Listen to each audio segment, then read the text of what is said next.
Baik, kali ini kita akan membahas tentang teks laporan. Sebelumnya kita baca dulu nih, apa itu laporan? Laporan adalah segala sesuatu yang disampaikan seseorang baik secara lisan ataupun tulisan yang berisi kegiatan yang sudah dilakukan pada pihak yang meminta hasil kegiatan tersebut. Sedangkan percobaan ialah suatu bentuk kegiatan penelitian untuk menguji atau membuktikan suatu teori. Benar atau tidak teori tersebut, maka kita uji. Misalkan apabila kita melakukan percobaan kepada kertas lakmus, misalkan ya, kalau kertas lakmusnya merah maka tetap merah. Nah, itu berarti cairannya asam. Nah, kita buktikan kepada cairan jeruk misalkan.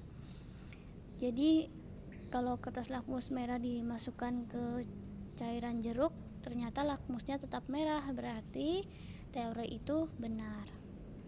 Nah, maka teks laporan adalah bentuk teks atau tulisan yang berfungsi untuk menyampaikan hasil kegiatan percobaan yang tujuannya menguji atau membuktikan teori.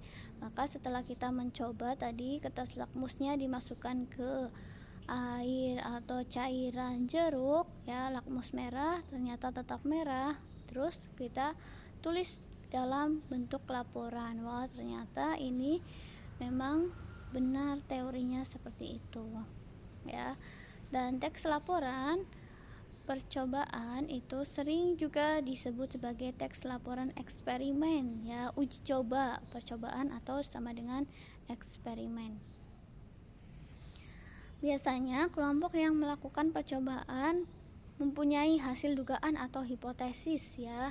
Jadi benar nggak sih teori itu? Maka kita menduga-duga nih, wah kayaknya benar, kayaknya kurang tepat atau bahkan tidak benar. Maka kita harus punya diagnosa ya, kita punya dugaan terlebih dahulu sebelum membuktikan hasil percobaan kita.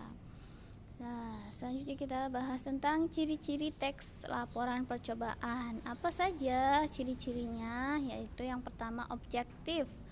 Artinya harus benar-benar sesuai dengan objek yang kita uji. Misalkan kamu sedang menguji perbandingan vitamin C pada buah jeruk dan stroberi. Ya, kamu menduga dulu kan, tadi kita harus duga-duga dulu, kita harus diagnosa dulu, kita perkirakan dulu. Kayaknya sih jeruk itu punya vitamin C-nya lebih tinggi daripada stroberi.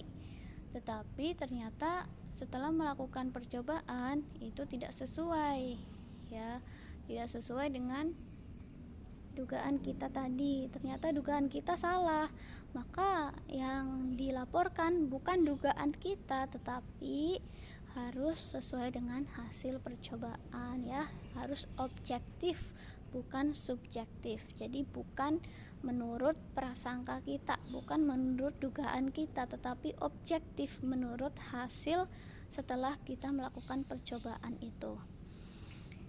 Yang kedua berupa fakta ya. Jadi laporan yang kita tulis itu harus benar-benar kita sudah melakukan percobaan itu ya. Kita sebelum menuliskan teks laporan, kita sudah benar-benar melakukan percobaan.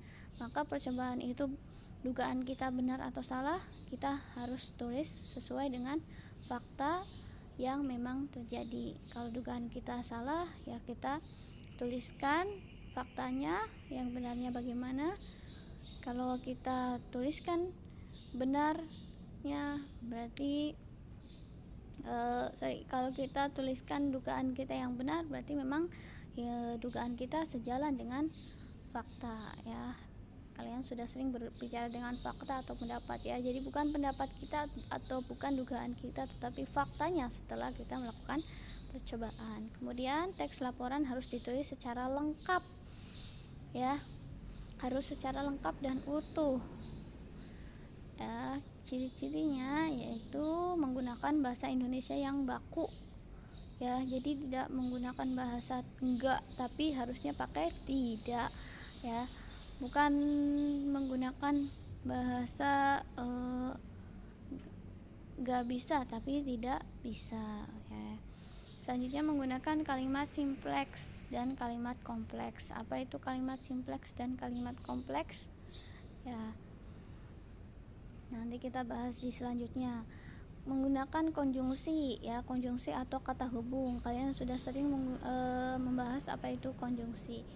Ya, selanjutnya menggunakan istilah teknis. Apa itu istilah teknis? Nanti kita bahas juga. Menggunakan kata bilangan atau numeralia ya. Jadi kata bilangan 1 ditulis SATU ya, dan sebagainya. Memperhatikan kata depan dan imbuhan awalan.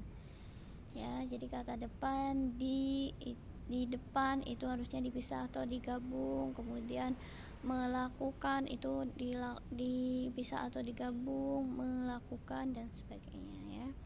Struktur. Nah, ini tadi kita membuat atau menyusun teks laporan percobaan sesuai dengan fakta dan juga tersusun dengan rapi ya. Harus struktural, harus runtut, harus urut. Yang pertama ada judul, kemudian yang kedua tujuan, yang ketiga alat dan bahan, dan yang keempat langkah-langkah, kelima hasil, dan terakhir kesimpulan. Untuk langkah-langkah membuat teks laporan, tentunya kita harus membuat judul terlebih dahulu ya. Judulnya apa ya kira-kira ya? Kita akan membuat laporan tentang tadi misalkan kertas lakmus yang dimasukkan ke dalam cairan jeruk. Nah, contohnya itu ya.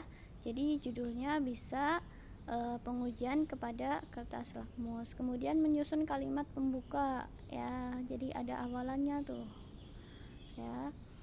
Kemudian isi laporannya bagaimana, kemudian kalimat penutupnya, dan merangkai dan meninjau kembali apakah ada kata-kata yang salah atau kata-kata yang kalimatnya kurang nyambung ya, ada yang kalimat yang ambigu, maka kita harus meneliti kembali, kita baca kembali, baca ulang sebelum teks itu benar-benar dilaporkan. Dan apabila ada kesalahan ternyata tidak menggunakan bahasa yang baku, tadi kan kita harus menggunakan bahasa yang baku ya. Kemudian ada kalimat-kalimat yang ambigu yang tidak sesuai dengan bahasa Indonesia, terus kalimat depan atau kata depannya tidak benar, pemisahan katanya dan sebagainya, maka kita harus menyuntingnya atau membenarkannya ya, bagaimana yang benar. Oke, sampai di sini dulu.